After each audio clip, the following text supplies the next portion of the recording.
Minister.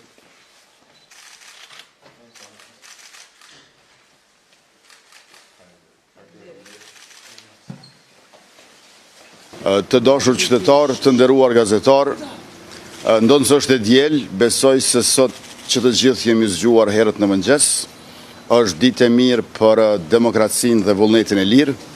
Republika e Kosovës mban zgjedhjet në raundin e dytë, pra për balotazh në 18 komuna të shtetit tonë. Unë përsa votova këtu në Prishtinë, në ndërtesën e Fakultetit Juridik të Universitetit të Prishtinës Hasan Prishtina, u bëj thirrje të gjithë qytetarëve me të drejtë vote që ta shfrytëzojnë rastin dhe të bëhen pjesëmarrës e vendimarrës për kryetarët e komunave dhe kësaj për 4 vjeçarin në vijim për ata si banor të komunave të Republikës. Gjithçka do të shkoj mbare mirë. Edhe Komisioni Qendror Zgjedhor ka bërë përgatitjet, por edhe që të gjithë komisionerët dhe vëzhguesit tashmë ndodhen në qendrat e votimit. Ju dëshiroj suksese dhe mirupafshim. Gospodine Kurti, može li jedna poruka? Gjatë kësaj fushate, unë kam punuar në 3 ndrrime.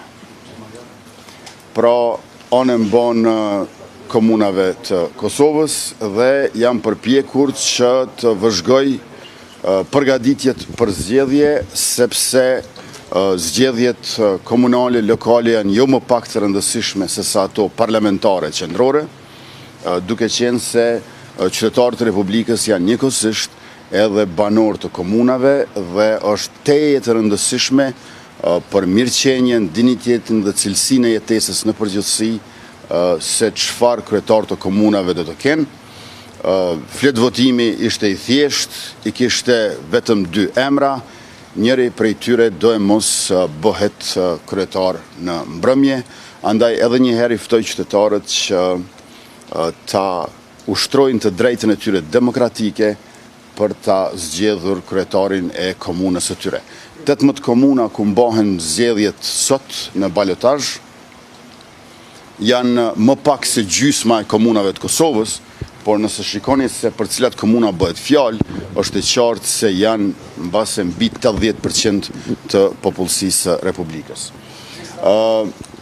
Dobar dan svima, danas je dobar dan za demokratiju i za slobodnu volju građana. Ja pozivam sve građane Republike Kosova da upotrebljavaju svoje demokratsko pravo i da izražavaju svoju volju. U 18 opština naše države građani glasaju za buduće gradonačelnike. Jest jedan veoma prostan glasački listić, na njemu su 2 imena, a jedan od njih mora postati gradonačelnik. Kosovo je najdemokratska država u Zapadnom Balkanu, zato pozivam sve građane na pravo glasa da oni upotrebljavaju ovu jedinstvenu priliku da učestvuju i odlučuju o narednim 4 godinama u svojim opštinama. Želim vam uspeh i doviđenja. Today is a good day for democracy and free will. I just voted here in Pristina in the building of Faculty of Law. I invite all the citizens of our republic with right to vote to use this unique opportunity and participate and decide about future mayors in the second round in runoff in 18 municipalities of our country. 18 municipalities, that is less than half of our municipalities overall, but if you see with the number of population, it's over 80% of Kosovo citizens will have the right to vote on this day, and at the same time to decide about next 4 years regarding mayors, public policies, and well-being and dignity in their municipalities. Even though it's rainy Sunday, it looks like all of us woke up very early this morning. I wish you success and see you soon. Faleminderit shumë.